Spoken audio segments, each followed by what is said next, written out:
Hello everyone. जिया कहानियाँ में आपका स्वागत है। आज की कहानी बेटी का हिस्सा। नेहा और सुमित दोनों बहन भाई थे। सुमित की शादी हो गई थी और वह अपनी पत्नी के साथ शहर में रहता था। नेहा के मम्मी पापा अकेले गांव में रहते हैं। विशाल और नेहा की शादी को अभी 3 साल हुए थे। दोनों अलग अलग ऑफिस में काम करते थे। एक दिन विशाल घर जल्दी आया तो उसे नेहा घर पर ही मिल गई। विशाल ने कहा, क्या बात है, आज ऑफिस से जल्दी आ गई? नेहा ने कहा, नहीं, मैं आज ऑफिस ही नहीं जा पाई।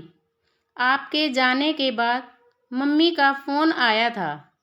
पापा की तबीयत ठीक नहीं है, वे मुझे याद कर रहे हैं। विशाल ने कहा, अरे तो इसमें सोचने की क्या ज़रूरत है, उनसे मिल आओ, उन्हें भी अच्छा लगेगा।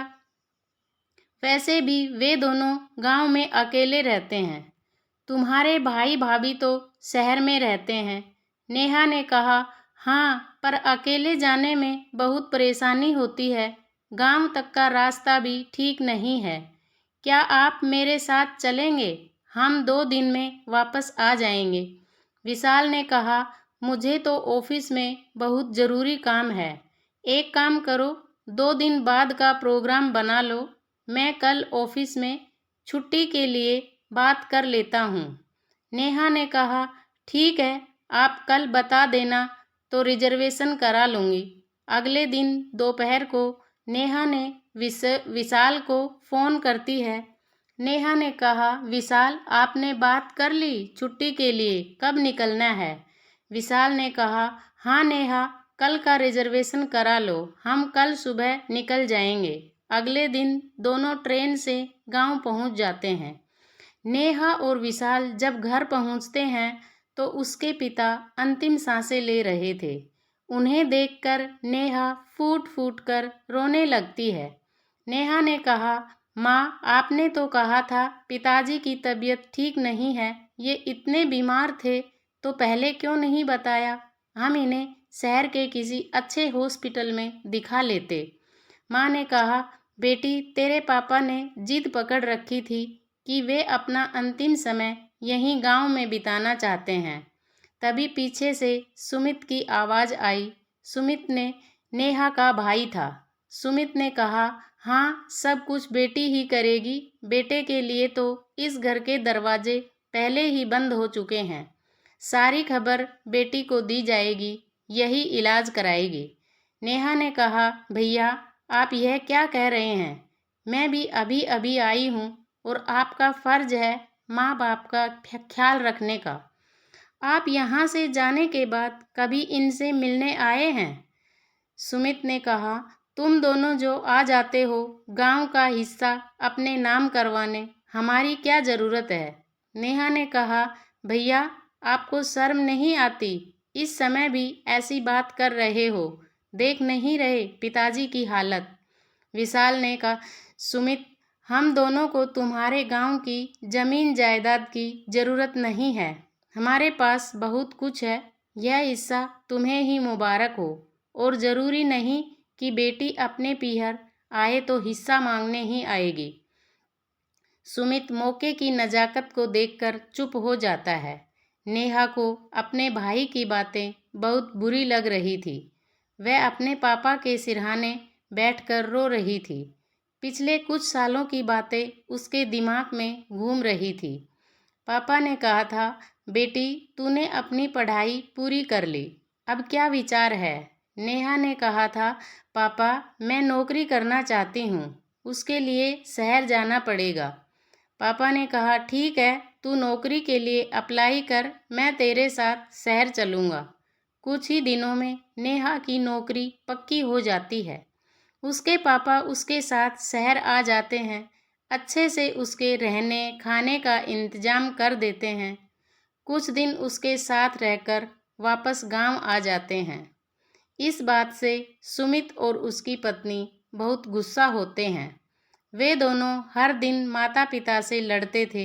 एक दिन दुखी होकर पिता ने दोनों से कहा, तुम अपना रहने का इंतज़ाम कहीं और कर लो, हमें चैन से रहने दो। ये लो 1 लाख रुपये और जाओ। सुमित अपनी पत्नी के साथ शहर आ जाता है और नौकरी करने लगता है।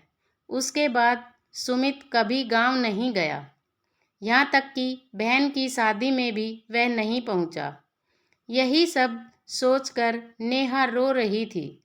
तभी उसके पिता ने आँख खोलकर अपनी बेटी को देखा।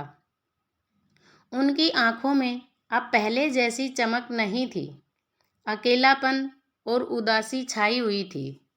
उन्होंने एक बार नेहा को देखा और एक बार अपनी पत्नी को देखा, जो उनके पैरों के पास बैठी रो रही थी, जैसे वे कह रहे हैं कि मेरे बाद तेरी माँ का क्या होगा। नेहा ने कहा, पापा आप माँ की चिंता न करें, इन्हें मैं अपने साथ रखूँगी।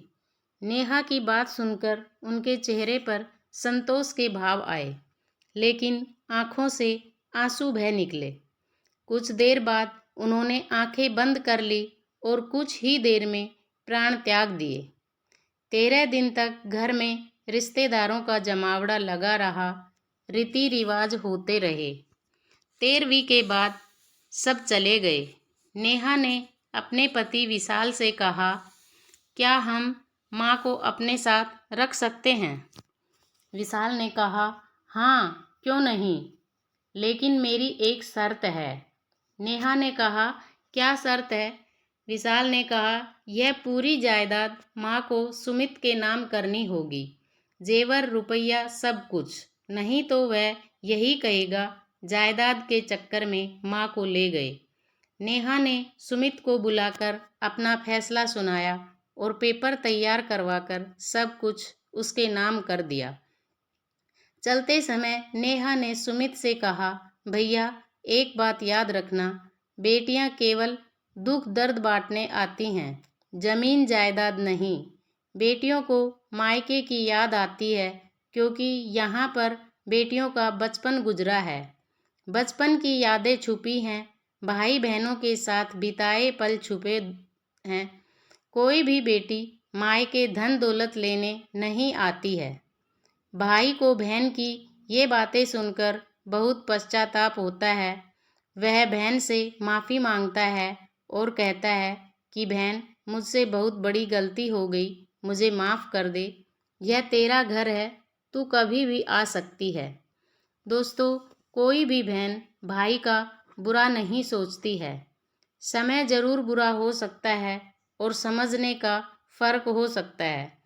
दोस्तों, वीडियो कैसा लगा कमेंट करके ज़रूर बताएं। दोस्तों, हम आपके लिए इतनी मेहनत करते हैं तो एक लाइक तो बनता है, और चैनल पर नए हैं तो जाने से पहले चैनल को सब्सक्राइब ज़रूर कर लें। इसी तरह अपना सपोर्ट बनाए रखना। धन्यवाद। मिलते हैं अगले वीडियो में। जय श्री श्याम।